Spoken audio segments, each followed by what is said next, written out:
Monsieur Tounkara. Bonsoir, chers camarades, je m'appelle Alpha Yoro Tounkara, étudiant à l'Université Gaston Berger de Saint-Louis. Aujourd'hui, nous sommes à une sortie pédagogique vraiment pour visiter les différents sites à Saint-Louis qui sont menacés par la population de Saint-Louis. Vraiment, cette sortie a été vraiment très importante pour les étudiants en deuxième année à l'Université Gaston Berger de Saint-Louis en géographie. Et vraiment, nous avons vu que le comportement de la population est vraiment précaire, vraiment.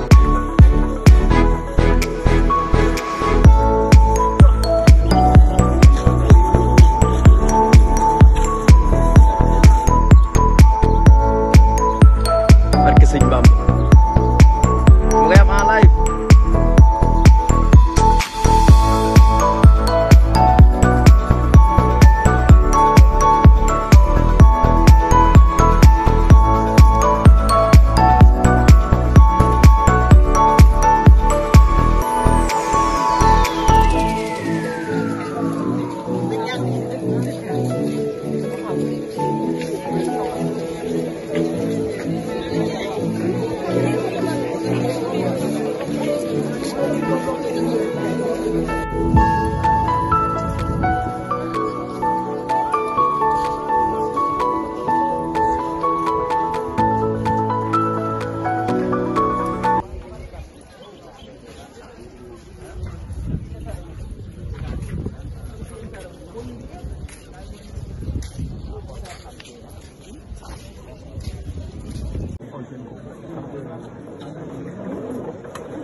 mënul woon sax siggi xool nit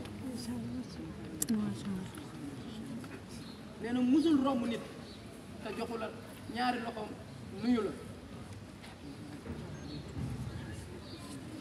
nee na Tounkara ñëpp la joxoon cër xale ak mag ñi ko fi jiitu ak ñi nga xamante ne ñoo ko fi jiitu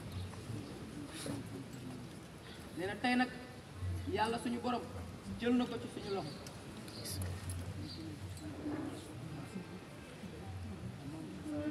duñ def lenn lu dul jàlle ne jaar ci ñi nga xamante ne ñooy njabootu Tounkara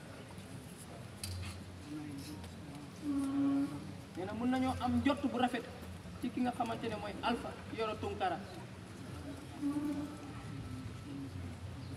nee na ñoom de mun nañoo sant de kontaan ci seen doom ndax éducation buñ bàyyi woon ci moom ñëwul ba université mu yàqee ko fi te ñi nga xamante ne tamit ñoom la doon bokkal wasifa mbalaat témoin nañ ko ci loolu nga xamante ne moom la indaale fii ci université bi donc tey jii nii lenn rek lañ desel Alpha Yoro Tounkara mooy di ko sànni ay ñaan fépp fi nga xamante ne lañ toll parce que tey ñëpp xam nañ ne ay ñaan la gën a soxla fu mu nekk nii tey nee na fi nga xamante ne fa la tëdd tey kenn ku ci ñun du ci rëcc bépp bakkan bu ñam dund dana ñam dee loolu la yàlla wax ci alxuraan tey jii nag nekku mënul woon sax siggi xool nit nee na musul romb nit te joxu la ñaari loxoom nuyu la nee na Tounkara ñëpp la joxoon cër xale ak mag ñi ko fi jiitu ak ñi nga xamante ne ñoo ko fi jiitu nee na tey nag yàlla suñu borom jël na ko ci suñu loxo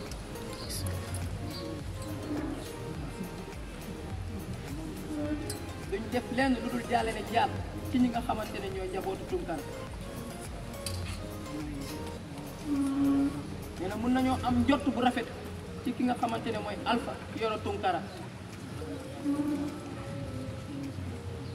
nee na ñoom de mun nañoo sant de kontaan ci seen doom ndax éducation buñ bàyyi woon ci moom ñëwul ba université mu yàqee ko fi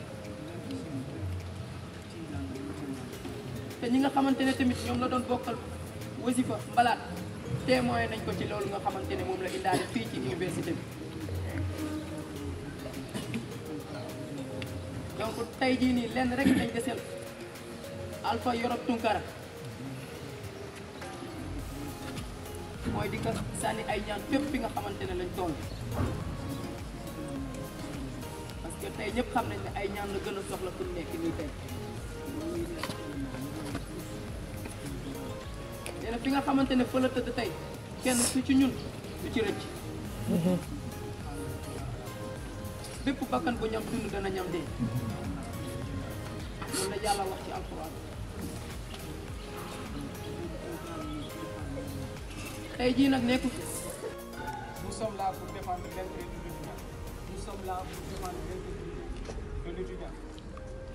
Et face à cette situation-là, nous avons constaté avec beaucoup de désolation une campagne de désinformation de l'autorité visant à contourner cette situation-là à d'autres fins.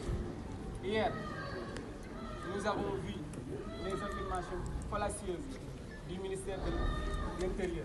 Suite donc au décès du camarade, l'information qu'ils ont véhiculée au début, c'est que ce camarade-là a fait un arrêt cardiaque, chose qui est absolue et archi faux.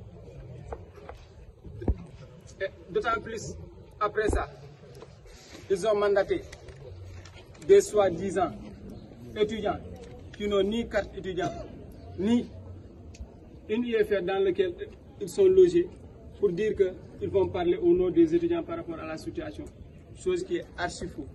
La seule et légitime structure habilitée à parler sur les affaires sociales et de l'intégrité de l'étudiant, c'est la coordination des étudiants de Saint-Louis. Et face à cette situation-là, nous disons que par rapport à ces autorités-là, qu'ils arrêtent de faire des manipulations. L'étudiant en question a été tué dans l'enceinte de l'université. Et par ailleurs, il faudra aussi préciser, c'est dans ce même contexte-là que notre camarade Mohamed Falloussène a été tué ici. Et que malgré tout, nous n'avons pas eu justice jusqu'ici. Et que l'autre aspect également, il faudra préciser, ces gens-là sont animés de mauvaise foi de telle sorte qu'à vouloir aller taxer cet acte-là à d'autres, chose que nous condamnons fermement. Le camarade a été bien assisté par les médecins du centre médical. Mais malgré tout, le camarade a succombé. Et après tout, ce qui est le comble, c'est qu'après le décès, la coordination s'est déplacée au niveau de l'hôpital régional. Et puis ce qu'ils ont fait, ils ne nous ont pas donné l'opportunité de voir et de constater les faits en tant que tels, mais seulement le visage, pour masquer en fait la réalité des choses et d'éviter qu'il y ait des témoins oculaires. Et face à ces mêmes situations-là, ils veulent également venir pour faire des enquêtes. Mais comment une personne peut être acteur et en même temps juge, chose que nous condamnons fermement. Parce que c'est quasi impossible. Le colonel de la région nous a appelé à dans ce sens. Nous avons catégoriquement refusé de répondre à ça. Parce qu'il n'est pas question de répondre à ça. Le camarade Mohamed Falloussène, là, quand le dossier s'est posé, la coordination avait répondu. Mais malgré tout, il n'y a absolument rien de décanté par rapport à cette situation. Au-delà, nous avons constaté le ministre total du ministère de l'Enseignement supérieur qui s'avère être le papa de tous les étudiants dans les différentes universités. Pour qui, malheureusement, au même moment où les étudiants sont tués dans les universités, ils sont contents.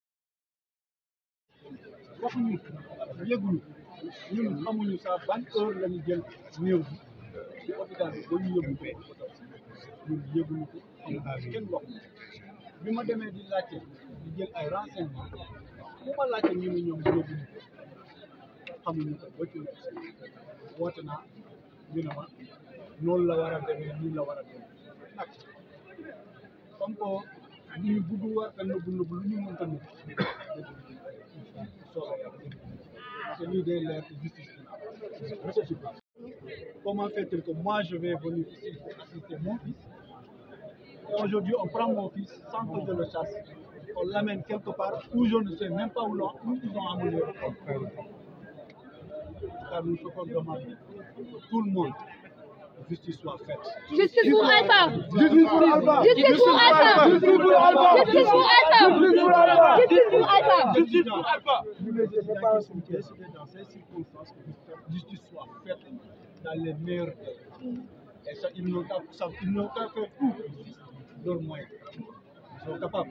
Mais nous aussi, on va faire de notre côté tous les moyens pour trouver, avoir les preuves. Et donc, je vous remercie. Et que la dépouille vous il n'a jamais eu un problème. Et que la dépouille vous parvienne également au plus vite. Et que nous aussi, ce qu'on demande à vraiment les autorités de nous rendre le corps le plus vite possible.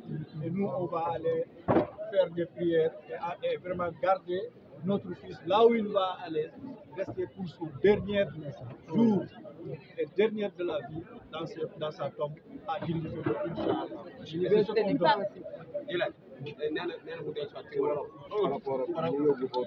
ñi nga xam ne ñooy takku der yi du ñu jug si li nga xam ne mooy violé ak yelleefu étudiants yi fii si campus bi démb moo ci mujj wax ju tegginewul wax ju ñaaw wax joo xam ne nit waru taxaw sax di ko wax moomu nitam lañ ñu wax ñun ñi nekkoon ci kanam ak ñi nga xam ne ñoo fa nekkoon lan lañ ñu wax génne leen ñu reyaat leen.